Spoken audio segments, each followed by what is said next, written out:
ادا کرتے ہیں، آپ کا بہت شکریہ ادا کرتا، آپ کے چینل کا شکریہ ادا کرتے ہیں۔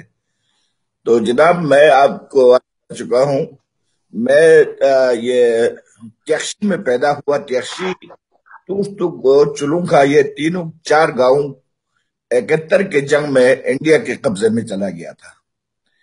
تو 300 مربع میل علاقہ جو ہے وہ 71 کے جنگ میں جو پاکستانی 47 کے بارڈر سے دوسری پار جو ہے انڈیا کے قبضے میں چلا گیا، ان میں میرے گاؤں بھی جو ہے انڈیا کے قبضے میں۔ میرے پیدائش تو اسی گاؤں سے تھا، لیکن میں اس گاؤں سے 71 کے جنگ سے 2 سال قبل دینی تعلیم کے سلسلے میں ادھر پنجاب، پاکستان کی پنجاب فیصلہ آباد میں پڑھنے کے لیے آیا ہوا تھا۔ تو وہاں میں نے قرآن مجید وغیرہ حفظ کیا۔ تو 2 سال کے بعد جو ہے مجھے معلوم ہوا میرے گاؤں جو ہے وہ انڈیا کے قبضے میں چلا گیا۔ تو 6-7 مہینے تو مجھے معلوم ہی نہیں ہو سکا میرے گاؤں کس طرح کیسے گیا ہوگا، کہ کیوں گیا ہوگا، کس طرح گیا ہوگا۔ بعد میں میرے 2 والد صاحب مرحوم جو ہماری جدائی کی وجہ سے وہاں سے بھاگ کر آیا جنگ کے دوران، اور میرا ایک بھائی ادھر ملازمت کرتا تھا اسکردو شہر میں، وہ تو مجھ سے ملنے کے لیے آیا۔ تو مجھے معلوم ہو سکا میرے والدہ، میرے 2 بہن، ایک بہن، 2 بھائی ادھر رہ گیا اور ہم ادھر رہ گیا۔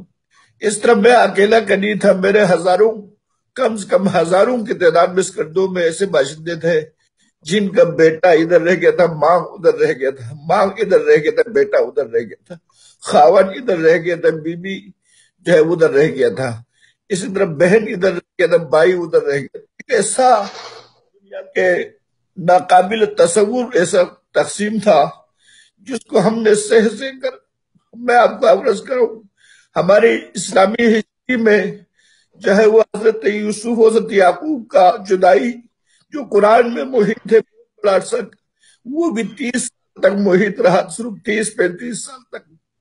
کوئی مفسرین کہتے 30، کوئی کہتے 35، لیکن ہم جدائی ابھی 40-50 سال پر ہو چکا ہے، لیکن کوئی شنوائی نہیں ہوا۔ ہم نے جالحق سے لے کر، بھٹو سے لے کر، بھٹو کو درخواست دیا تو اس نے کہا یہ آپ کے ماں باپ تاریخ ملائے گا۔ اس کے بعد ہمیں سمجھ میں نہیں آیا کون سا تاریخ تھا جو ہمیں ملانا ہے۔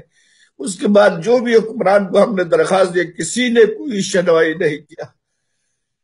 84 سال تک، 84 میں ہم اس وقت تک 30 سال تک ہمیں کوئی خط و کتابت نہیں آ سکتا، کوئی ادھر کیا مر گیا، کوئی وفات ہو گیا، کوئی زندہ ہے، کوئی پیدا ہوا، کیا ہوا، کوئی ہمارے ساتھ کوئی شنوائی نہیں ہوا۔ 84 کے بعد مشکل سے ڈاک میں کوئی ڈاک آتا تھا تو ہم پورے خاندان جو ادھر منقسم ہو کر رہ گیا تھا وہ گھبرا جاتا تھا۔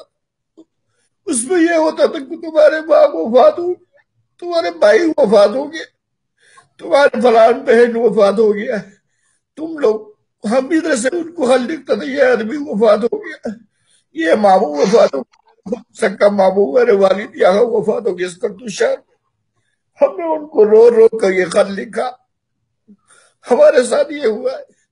لیکن تمام حکمرانوں کو درخواست دینے کے باوجود ہم نے کہا صرف کسی بارڈر پر کوئی کیمپ لگا کر ہمیں کم سے کم ملاقات کی اجازت دے دو، تو انہوں نے وہ ابھی تک نہیں کیا ہے۔ اور اتنا انڈیا کے طرف سے ابھی بھی جو ٹیلی فون پر قدغن ہے، وہاں سے وہ میرے خاندان، میرے بھائی اپنے کم خوشی کا ہمیں فون بھی نہیں کر سکتے ہیں۔ خیر پاکستان گورنمنٹ نے فون کا اجازت دیا ہوا ہے، ہم فون پر صرف یہ خیریت دریافت کر سکتے ہیں۔ تو اس طرح کے حالات وجہ یہ آپ یقین کرو، انسانی المیہ اتنا خطرناک المیہ ہے، اس پر آج تک کسی حکمران نے، کسی منسٹر نے، کسی آفیسر نے، کسی انسانی حقوق والوں نے، انسانی حقوق کے کمیشن نے، ہم نے ہر ایک کے دروازہ کھڑکایا، ہم نے اقوام متحدہ کے دروازہ کھڑکایا، ہم نے انسانی حقوق کے کمیشن کو ہر وقت اسکردو میں یا اسلام آباد میں آ کر درخواستیں دیا۔ خدا کے لیے ہمارے ساتھ ایسے خاندان، ہم اکیلا نہیں ہے، ہزاروں لوگ ایسے ہیں جن کی یہ حالت ہو چکا ہے، ان کے پیارے ادھر رہ گئے، بہن ادھر رہ گئے، بھائی ادھر رہ گئے، خاون ادھر رہ گئے۔ یہ حالت ہمیں کم سے کم ملاقات کی اجازت دے دو، یا کوئی کیمپ بنا کر ہماری ملاقات کرا دو تو کچھ بھی نہیں ہو سکتا جی. اتنا تاریخ اس کا میں اپنے طور پر جو نتیجہ اخذ کرتا ہوں وہ یہ ہے، نارڈن ایریا جو ہم سکردو بلتستان میں رہتے ہیں، ہم کسی صوبائی اسٹیٹس میں نہیں ہے، ہمارے کوئی ووٹ نہیں ہے، ہمارے کوئی اسمبلی کا ممبر نہیں ہے، ہمارے کوئی سینٹ کا ممبر نہیں ہے، ہمارے آواز کو کوئی سنائی نہیں ہے. تو اس لیے شاید کوئی شخص ہماری اس آواز کو سمجھنے کے لیے، انسانی بنیادوں پر سوچنے کے لیے تیار نہیں ہے. اور اس قدر ابھی تک جدید دنیا جو گلوبل دنیا ہو چکا ہے، اس وقت تک بھی ہمارے اوپر ایسا قدغن ہے، ہمارے رشتہ دار ادھر نہیں آ سکتے ویزے پر، ہم ادھر نہیں جا سکتے ہیں. اس ہمارے اوپر پابندیاں رکھا ہوا ہے اور کہتے تھا آپ کا یہ ہے وہ آپ محاذ کے علاقے لگتا ہے. یار یہ محاذ کے علاقہ میرے ماں باپ نے، میرے آبا و اجداد نے بنایا تھا. اس نے ہمیں آزاد جنا تھا، اس نے ہمیں اتنا اچھا فضا پیدا کیا تھا. یہ ان دونوں حکمرانوں نے ہم پر یہ ظلم و ستم رکھا ہوا ہے.